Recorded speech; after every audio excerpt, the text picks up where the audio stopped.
इस आत्मा के दो प्रकार के संबंध ग्रंथों में बताए गए हैं। कौन कौन से संबंध हैं? संबंध तो बहुत प्रकार के बताए हैं, पर यहाँ पर जो बात कहना चाह रहे हैं वो दो प्रकार से है। एक है तादात्म्य संबंध और एक है संयोग सिद्ध संबंध। हाँ, तादात्म्य तो राग ज्ञान से हो गया। हाँ, वो राग से हो गया। हाँ। तो पहले का अर्थ है जहाँ जहाँ जीव यानी आत्मा है वहाँ वहाँ वो संबंध है, और जहाँ जहाँ वो है ना, वहाँ वहाँ पर आत्मा है। ठीक है। जैसे कि जीव का राग, दर्शन, उपयोग, चेतना, वो जीव का ज्ञान, दर्शन, उपयोग, चेतना, इनसे संबंध ये तादात्म्य संबंध है। ठीक है ना। और जो दूसरा वाला संयोग सिद्ध संबंध है वो बेसिकली क्या है कि जहाँ पर इस संबंध की बात होगी, इस संयोग सिद्ध संबंध की बात होगी, वहाँ पर तो जीव होगा, लेकिन जहाँ जहाँ जीव होगा वहाँ वहाँ पर ये संबंध हो, इस बात की कोई गारंटी नहीं है ना। जैसे कि सिद्ध अवस्था में, है ना। हालांकि आगे ये भी सिद्ध किया जाएगा कि ये संबंध भी क्षणिक मात्र में है। संसारियों की भी ये संबंध सिर्फ व्यवहार से कहा जाता है, होता नहीं है ना। गाथा नंबर 61 से 64 में यही बताया गया है कि ये जो स्पर्श, रस, गंध, वर्ण और बाकी जो ये गुण स्थान, मार्गण स्थान, जीव समास, ये तमाम जितने भी हैं वो सारे के सारे भाव आत्मा के साथ तादात्म्य रूप से नहीं है। क्या नहीं है? तादात्म्य रूप से नहीं है, क्योंकि सिद्धों के ये भाव नहीं होते, है ना। मात्र संसारी जीवों के होते देखे जाते हैं, कहे जाते हैं, लेकिन है नहीं, है ना। मात्र व्यवहार से कहे जाते हैं। क्योंकि यदि हमने जीव के ये स्पर्श आदि, वर्ण आदि भाव मान लिए तो जीव और अजीव पदार्थ में अंतर कैसे करेंगे, भेद कैसे करेंगे? समझ में आया ना। और यदि संसारी जीवों के भी यही मान लिए तो सारे संसारी जीव ये वर्ण आदि में, स्पर्श आदि में हो जाएंगे, और ये तो अवस्था में भी जाएंगे फिर वो। हाँ, क्योंकि वो स्वभाव बन जाएगा ना। ऐसा तो है, हो नहीं सकता ना कि जो संसारी के साथ है, अगर वो स्वभाव संसारी का हो और सिद्धों का ना हो, स्वभाव नष्ट होने वाला तो होता नहीं है, अविनश्वर होता है ना। तो यानी कि ये संसारियों के अगर हम मान लें तो सारे संसारी वर्ण आदि में हो जाएंगे, और इन लक्षणों से जीव और पुद्गल एक सिद्ध होंगे। समझ में आ गई ना बात? यानी जीव भी पुद्गलमय हो जाएगा, है ना। इन जीव के, इन वर्णादि भावों का जीव के साथ मात्र संयोग सिद्ध संबंध है, संयोगी संबंध है, ना कि तादात्म्य संबंध। तादात्म्य यानी कि उसी रूप, जैसे स्पर्श आदि भाव गुणों का, यानी भावों का या गुणों का पुद्गल के साथ तादात्म्य संबंध है। जहाँ जहाँ स्पर्श होगा वहाँ वहाँ पुद्गल होगा, जहाँ जहाँ पुद्गल होगा वहाँ वहाँ स्पर्श होगा ही होगा, है ना। लेकिन वहीं पर आत्मा के साथ ज्ञान का तादात्म्य संबंध है। जहाँ जहाँ ज्ञान वहाँ वहाँ आत्मा, और जहाँ जहाँ आत्मा वहाँ वहाँ ज्ञान। दोनों एक दूसरे के बिना हो नहीं सकते। समझ में आई ना बात? पर वैसे संबंध इन पुद्गलमयी भावों का जीव के साथ नहीं है, यानी वैसा तादात्म्य संबंध जीव के साथ इन पुद्गलमयी भावों का नहीं है। अब पुद्गलमयी भावों का मतलब सिर्फ ये स्पर्श, रस, गंध आदि नहीं, बल्कि इनके प्रति जो इष्ट अनिष्ट पना है, जो राग द्वेष आदि हैं, जो ये मार्गणा स्थान, गुण स्थान, यहाँ तक कि गुण स्थान आदि भी ये जीव के भाव नहीं है, है ना। मतलब इनके साथ वैसा संबंध नहीं है। जितनी भी ये कर्म प्रकृतियां हैं, है ना, हाँ 148 है ना, जितनी भी कर्म प्रकृतियां हैं, चाहे वो उनकी मूल प्रकृति हो और चाहे वो उनकी उत्तर प्रकृति यानी सब कैटेगरीज हों हाँ। और फर्दर उसकी सब कैटेगरीज हों, वे सारी की सारी जड़ हैं, पुद्गल हैं, जीव की नहीं है। समझ में आया ना? तो अभी जो एक्सप्लेनेशन चल रहा है और जो आने वाला है ना, वो सारा जो गाथा 61 से लेके और 68 तक का है। अभी जो हुआ वो 64 तक बताया, लेकिन अब जो आने वाला है वो 68 तक का पूरा उसको कंक्लूड किया है, जिसको इजी लैंग्वेज और शॉर्ट फॉर्म में समझने का और समझाने का प्रयास किया गया है। और फर्दर क्लैरिफिकेशन के लिए जो है आप आत्मख्याति टीका से पढ़ सकते हैं, है ना? डिटेल्ड एक्सप्लेनेशन आप आत्मख्याति टीका से देख सकते हैं। देखो, इस पूरे प्रकरण से यही स्पष्ट होता है कि जीव का इन पुद्गलमयी असमान जाति पर्यायों के साथ ना तो मोक्ष अवस्था में तादात्म्य संबंध है और ना ही संसारी अवस्था में, है ना?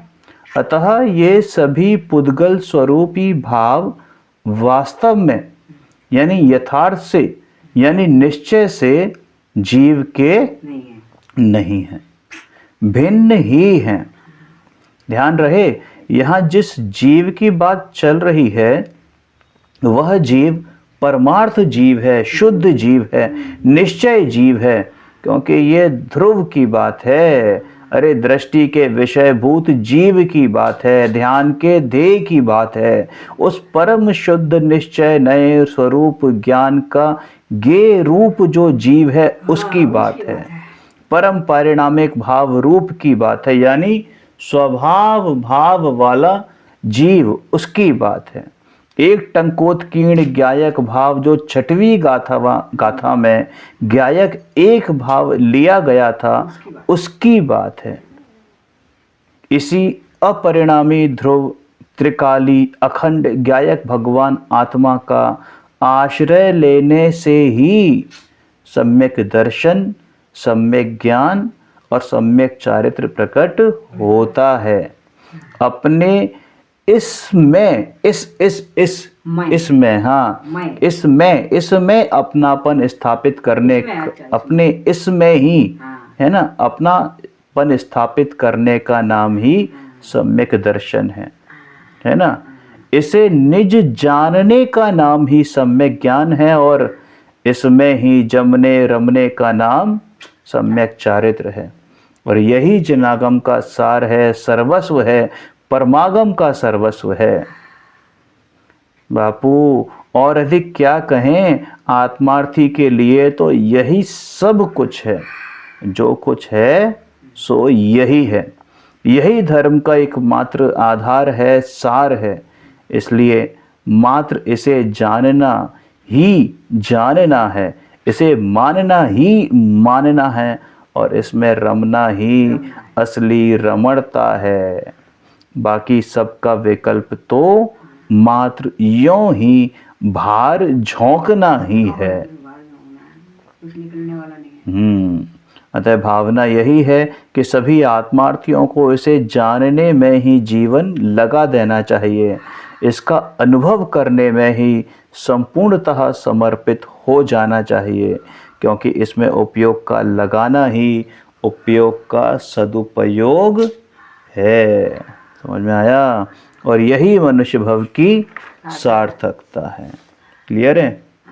क्या लिखा है कि 64 नहीं, अभी इसी में बात आ रही है कि यहाँ लिखा है कि जैनियों के भगवान विषय कषाय और उसकी पोषक सामग्री तो देते ही नहीं, वे तो अलौकिक सुख और शांति भी नहीं देते, मात्र सच्ची सुख शांति प्राप्त करने का उपाय बता देते हैं। लेकिन यहाँ पर जो लिखा है ना कि जैनियों के भगवान, अरे कोई से भी भगवान, कोई भी व्यक्ति, कोई भी जीव, कोई भी एक द्रव्य पर द्रव्य को कुछ भी देने लेने में समर्थ है ही नहीं। देवता भी किसी को कुछ नहीं दे सकते हैं, ये सिर्फ कहने वाली बात है। हाँ, देते हुए दिख जरूर जाते हैं, लेकिन वो भी सिर्फ अपने खुद के पुराने उदय जो आता है उसके अनुसार, उसकी तत्समय की योग्यता से। लेकिन ऐसा होता नहीं है कि कोई किसी को एक आना पाई भी दे सकते। किसी का कुछ कर सके। मतलब यह भी एक अद्भुत बात है कि यहाँ भगवान भगवान बनने का उपाय बताते हैं। भगवान बनने वीतरागी भगवान ही बता सकते हैं भगवान बनने का उपाय। तो बड़े से बड़े बिजनेसमैन के पास पहुंच जाओ, वो तुम्हें बिजनेस करना सिखा तो सकता है, लेकिन वो ये कभी नहीं चाहेगा कि तुम उसकी गद्दी पे बैठो, सही बात है। तुम उस जैसा बनो। हाँ, नहीं सिखाएगा, अपने पूरा पूरा नहीं हाँ, करेगा, उसको कुछ ना कुछ रखेगा। कुछ ना कुछ अपने पास सीक्रेट रख ही लेगा, रख ही लेगा, सही बात है ना। है। जबकि जगत पिताजी में भगवानों ने पूरा उड़ेल दिया जो उनके पास हाँ, और यहाँ पर देखो भगवान सब कुछ जो है सो निकाल दिया। जगत में ऐसा कोई अन्य दर्शन हो तो बताओ नहीं है। कि जिसमें भगवान अपने अनुयायियों को स्वयं के समान ही भगवान बनने का मार्ग वो तो बताते उन्होंने हो। कहेंगे हमारी सेवा करते रहो तो हाँ। और बैकुंठ चले जाओगे। बैकुंठ वो भी चले कुछ जाओ। रहता है। हाँ, वो भी कुछ रहता है हाँ। कि भक्त मतलब सामने वाले को सिर्फ भक्ति बने रहने दो, सिर्फ भक्त ही बने रहने दो। भगवान मत बनाओ। हाँ, अरे फिर मेरी भगवान, पूजा नहीं होगी। बिल्कुल वो सही, इसलिए जो सोचते हैं, बिल्कुल। मेरी पूजा कौन करेगा जब भी भक्त भगवान बन गए अरे भगवान में लीन हो जाने की बात, उनकी कृपा प्राप्त करने की बात तो सभी करते हैं, पर तुम स्वभाव से स्वयं भगवान ही हो और पर्याय में भी भगवान बन सकते हो। यह बात मात्र और मात्र जैन दर्शन ही कहता है, बताता है, और साथ में भगवान बनने की विधि भी बताता है। कितना उपकार है। बिल्कुल बिल्कुल बिल्कुल, समझ में आया। अब देखो यहाँ पर क्या बात आई है कि ये जो अभी वर्ण आदि वाली बात चल रही थी ना, कि ये जितने भी भाव बताए हैं, है ना, यहाँ तक कि गुण स्थान मारण स्थान आदि जितने भी हैं, ये सब पुद्गल की ही रचना है। अब ये बात ये है कि ये कथन किस अपेक्षा से किया है ना। तो ऐसा प्रश्न होने पर आचार्य भगवान क्या कहते हैं कि राग की रचना तो पर्याय में अपने विपरीत पुरुषार्थ से होती है। विपरीत पुरुषार्थ से, अपने स्वभाव को जब भूलता है जीव, तब ये राग की रचना होती है। तभी तो कहते हैं कि इसलिए राग का परिणाम स्वयं जीव का है, लेकिन कर्म उसमें निमित्त है। कर्म केवल निमित्त है, लेकिन ये हो क्यों रहा है? जीव की अपनी स्वयं की भूल से। अभी ये सारी बात आई कि जीव ऐसा नहीं है, जीव ऐसा नहीं है, जीव ऐसा नहीं है, तो जीव कैसा है? पहले ये जान कि ये जीव ऐसा नहीं है, फिर भी ये संबंध दिख क्यों रहे हैं? ये राग आदि वाले संबंध दिख क्यों रहे हैं? ये गुणस्थान आदि वाले संबंध दिख क्यों रहे हैं? ये मार्गणा आदि और जीव समास आदि संबंध दिख क्यों रहे हैं? ये राग द्वेष कषाय वाले संबंध दिख क्यों रहे हैं? कि भैया ये दिख इसलिए रहे हैं क्योंकि ये जीव अपने स्वभाव को भूलकर विपरीत पुरुषार्थ कर रहा है, और इसलिए राग का परिणमन हो रहा है। तो एक्चुअल में ये परिणमन तो स्वयं जीव की गलती के कारण है, लेकिन कर्म उसमें निमित्त है, परिलक्षी परिणाम है। कर्म निमित्त है अवश्य, लेकिन निमित्त से राग नहीं हुआ है, यह भी एक सिद्धांत है। समझ में आया ना? समय राग हुआ है वो निमित्त है कर्म का उदय, लेकिन राग तो इसके पर्याय में इसकी अपनी स्वयं की गलती से। देखो आत्मा में है ना एक अकर्ता नाम का गुण है। अकर्ता नाम। इस कारण राग करने का उसका स्वभाव ही नहीं है। इसलिए राग की रचना पुद्गल द्रव्य से होती है, ऐसा कहा है। अपेक्षा समझनी चाहिए। जाती है ना पुद्गल पे। हाँ, पुद्गल कारण है तथा राग उसका कार्य है, क्योंकि वे दोनों अभिन्न हैं।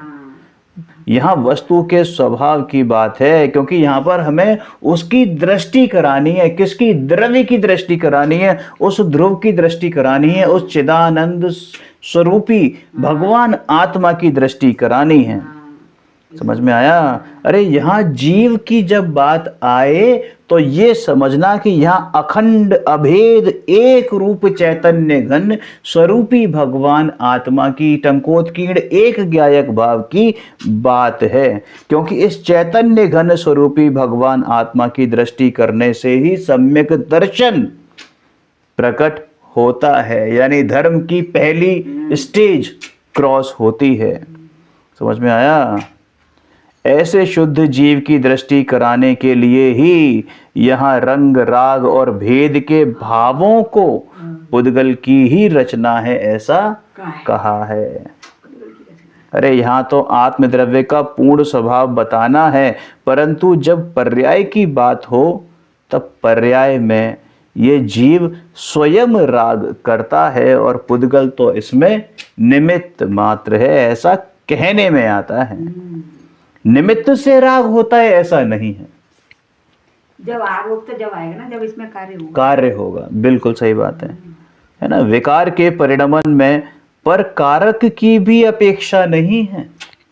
इस प्रकार पंचास्ति काय में पर्याय की अस्थि सिद्ध की है, और जब राग होता है तब निमित्त भी होता है, ऐसा प्रमाण ज्ञान कराने के लिए राग स्वयं से होता है, ऐसा निश्चय का ज्ञान रखकर राग निमित्त से हुआ है, ऐसा निमित्त का ज्ञान कराया जाता है। निमित्त का ज्ञान निमित्त की तरफ दृष्टि के लिए नहीं है, बल्कि उस दृष्टि को हटाकर अपने स्वयं की गलती को बताने के लिए बात आती है कि भैया तू ये गलती कर रहा है तो ये निमित्त आ रहा है। निमित्त तो निमित्त की योग्यता से है, ये भी व्यवहार है कि तू गलती कर रहा है और वो निमित्त बन रहा है। ये भी सिर्फ व्यवहार की अपेक्षा से बात कही गई है। अपेक्षा निमित्त है। हाँ, गलती हो रही है ना, तब निमित्त का आरोप आ गया। बिल्कुल बिल्कुल बिल्कुल बिल्कुल तो निमित्त तो परद्रव है। बिल्कुल बिल्कुल समझ में आया। अब देखो, अब ये प्रश्न किया यहाँ पर कि ये राग और द्वेष के परिणामों को पुद्गल का क्यों कहा है, क्या उत्तर दिया कि एक तो वे परिणाम निकल जाते हैं मतलब स्वभाव तो कभी नष्ट हो नहीं सकता ना। तो जब वो मेरे में से है ही नहीं, मेरे अगर होते तो मेरे में रहते, तो इसका मतलब वो पुद्गल के परिणाम है ना। दूसरे वे जीव के स्वभाव में ही नहीं है, इसलिए उन्हें पुद्गल का कहा है। एक समय की पर्याय में जो रागादि और भेदादि भाव होते हैं ना, भेद वगैरह जो भाव कहे हैं, वे पुद्गल के ही एक्चुअल में कार्य हैं, क्योंकि वे चैतन्य स्वरूप वस्तु में होते नहीं हैं। अरे वस्तु तो त्रिकाली शुद्ध चैतन्य घन चिदानंद स्वरूप भगवान आत्मा है, वह विकार और भेद का कारण कैसे हो सकती है। इस कारण निमित्त के अधीन हुए राग और भेद आदि भाव पुद्गल की ही रचना है, ऐसा जानना चाहिए और ऐसा ही अनुभव करना चाहिए। अब यहाँ पर एक प्रश्न आया है कि जब ये भाव जीव के नहीं है, आपने सब जगह नास्ति नास्ति नास्ति नास्ति नास्ति कर दिया, एक चेतना गुण में जीव आपने कहा, लेकिन एक्चुअल में अब इसको हम समझे कैसे, है ना, कि इस जीव है क्या, जीव क्या है, जीव कौन है, जीव कैसा है।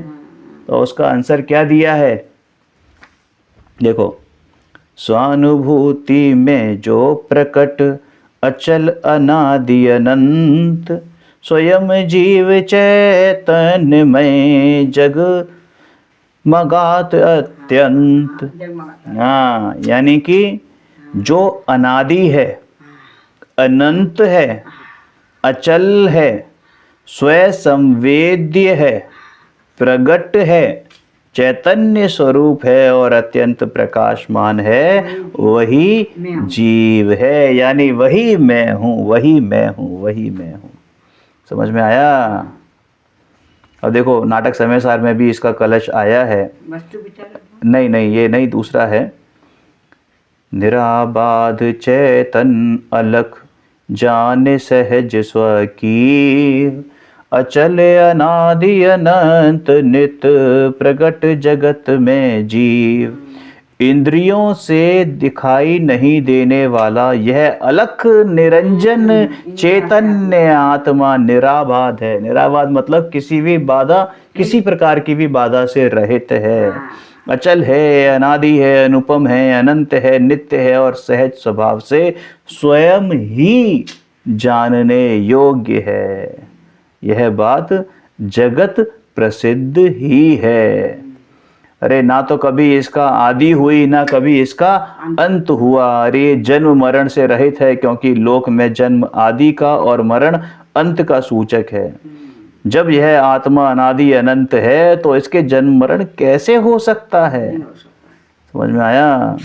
अरे इसका निर्माण करता, विनाश करता और रक्षण करता कोई नहीं है। यानी ब्रह्मा विष्णु महेश कोई है नहीं, स्वयं में ही है, स्वयंभू है, बिल्कुल। क्योंकि यह स्वयं अनादि अनंत और अचल तत्व है।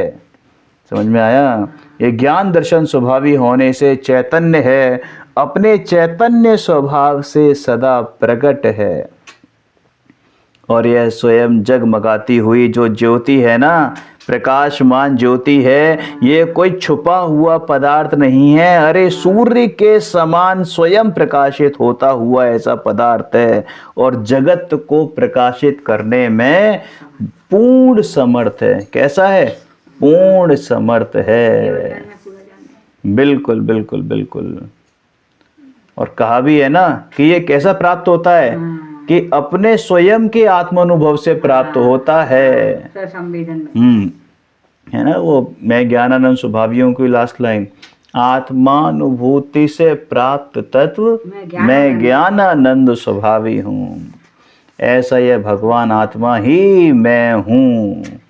अरे इसी में अपनापन करना सम्यक दर्शन है, इसको निज रूप जानना सम्यक ज्ञान है, और इसी में जमना रबना सम्यक चारित्र। यही धर्म है, यही मुक्ति का मार्ग है, सन्मार्ग है, सुखी होने का एकमात्र उपाय यही है। समझ में आया कि जब बात इतनी स्पष्ट है, यानी जीव अपने ही लक्षणों से प्रकट है, तो फिर अज्ञानियों की समझ में क्यों नहीं आता? तो इसका जवाब दिया है कलश नंबर 43 में।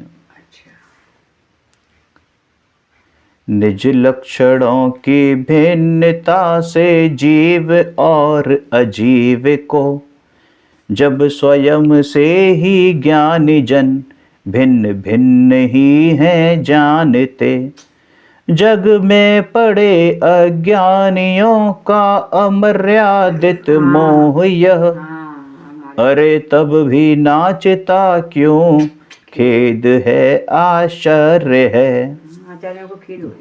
देखो क्या कहते हैं, बहुत आसान भाषा में है कि आचार्य देव खेद और आश्चर्य व्यक्त करते हुए कह रहे हैं कि जब जीव और अजीव अपने निज लक्षणों से स्वयं ही उल्लसित होते हुए भिन्न भिन्न प्रकाशमान हैं, और ज्ञानी जन उन्हें भिन्न भिन्न जानते हैं, पहचानते हैं, अनुभव करते हैं, तब भी अज्ञानियों में पर में एकत्व का अनादि अमर्यादित यह व्याह मोह जाने क्यों व्यापता है, क्यों पनपता है।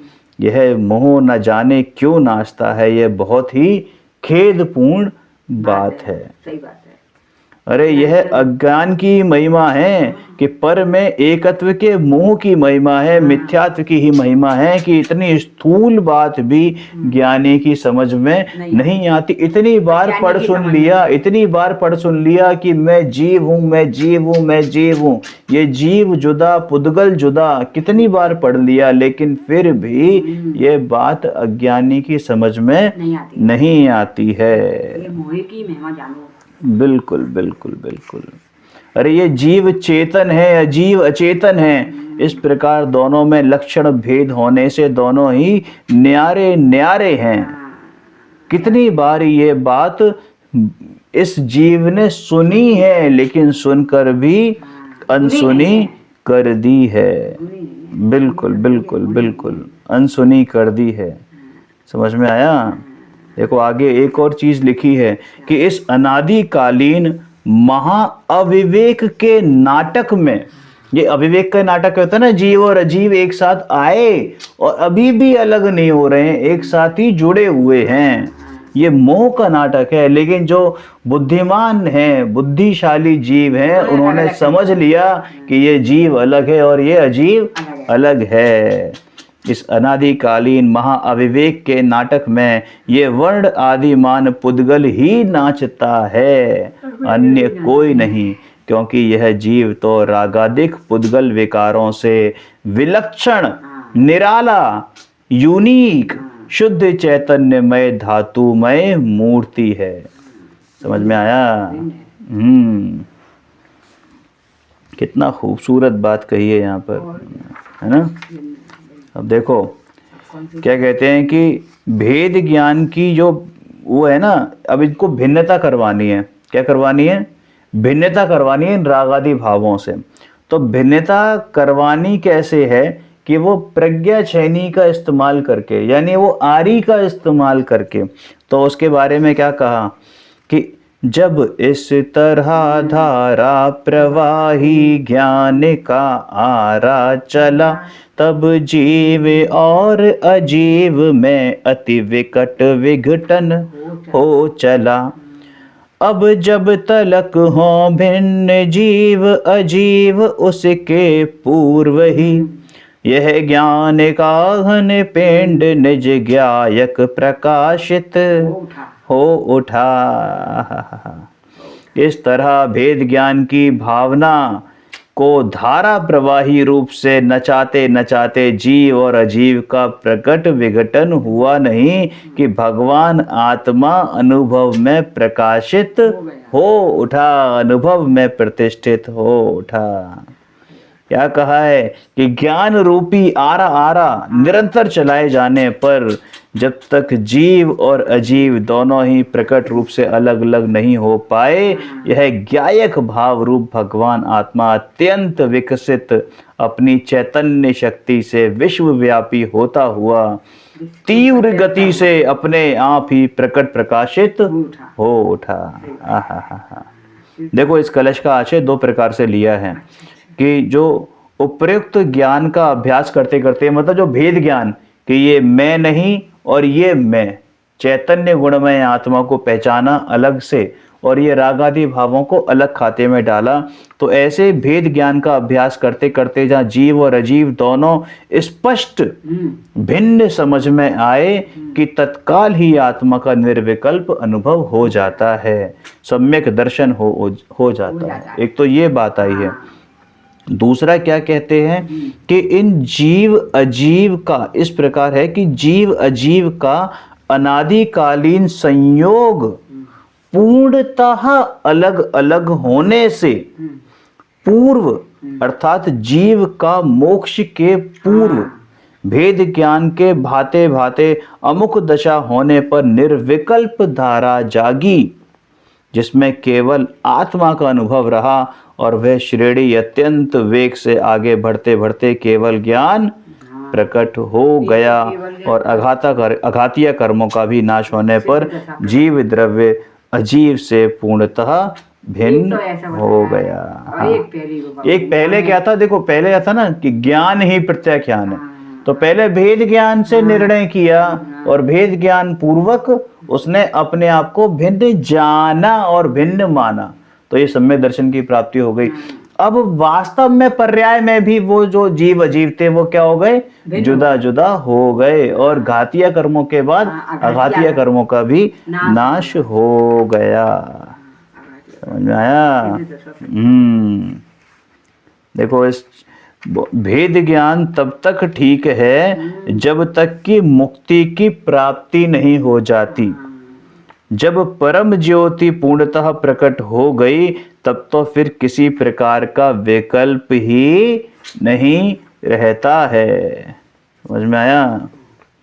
अब इसको आखिरी वाले इसको पढ़ते हैं, है ना, कि ये पंडित जयचंद जी छाबड़ा, है ना, जीवाजीव अधिकार में पहले रंग भूमि स्थल कहकर उसके बाद आचार्य भगवान ने ऐसा कहा कि नृत्य के अखाड़े में जीव अजीव दोनों एक होकर प्रवेश करते हैं और दोनों ने एक पने का स्वांग रचा है। वहाँ भेद ज्ञानी सम्यक दृष्टि पुरुष ने दोनों को अलग अलग जाना, इसलिए स्वांग पूरा हुआ और दोनों अलग अलग खड़े होकर अखाड़े से बाहर निकल गए। यानी उनको मालूम पड़ गया कि हमारी पोल खुल गई, अब हमारा यहाँ पे कोई काम नहीं है, अब हम अलग अलग रूप ही एक मतलब अपने अपने रूप में ही वापस आएंगे। वेश बदलने की सफलता तभी तक है जब तक कि कोई वास्तविकता उनकी रियलिटी ना पहचान ले। वेश बदलकर काम करने वाले तभी तक अपना काम सफलतापूर्वक करते रहते हैं जब तक कि वे पहचाने नहीं जाते। बहरूपिया भी तब तक अपने उसी रूप में रहता है जब तक कि कोई उसे पहचान न ले। पहचाने जाने पर वे अपनी भलाई भाग जाने में ही समझते हैं।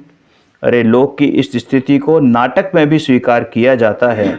अभिनेता तो वही चतुर है जिसके वास्तविक रूप को लोग जान ही ना पाए। परिचित लोग भी तभी जान सकें जब उन्हें बताया जाए कि ये फलाना व्यक्ति का अभिनय ये फलाना ढिमाका व्यक्ति कर रहा था। समझ में आया? हाँ। जीवाजीव अधिकार के आरंभ में जीव और अजीव ने एक होकर प्रवेश किया था, एक पने का स्वांग रचा था, वेश बनाया था, किंतु जब वे भेद ज्ञानी सम्यक दृष्टि पुरुष द्वारा पहचान लिए गए तो दोनों अलग अलग होकर भाग गए। इस प्रकार यह जीवाजीव अधिकार समाप्त होता है। इसके समापन पर पंडित जी ने एक छंद लिखा है, वो पढ़कर इसको हम विराम देते हैं। जीव अजीव अनादि संयोग, मिले लख मूढ़ न आत्म पावे। सम्यक भेद विज्ञान भये बुद्ध, भिन्न गहे निज भाव सुदावे। श्री गुरु के उपदेश सुनेर भले, दिन पाए अज्ञान गमावे। ते जग माहि महंत कहाए बसे, शिव जाए सुखी नित थावे। इस प्रकार हम देखते हैं कि इस जीवाजीव अधिकार में पर से एकत्व और ममत्व का निषेध कर अपने त्रिकाली ध्रुव भगवान आत्मा में एकत्व ममत्व स्थापित करने की प्रेरणा दी गई है, क्योंकि निज भगवान आत्मा में एकत्व ममत्व का नाम ही सम्यक दर्शन है, सम्यक ज्ञान है और सम्यक चारित्र है, सच्चा मुक्ति का मार्ग है। ओम नमः सिद्धेभ्य।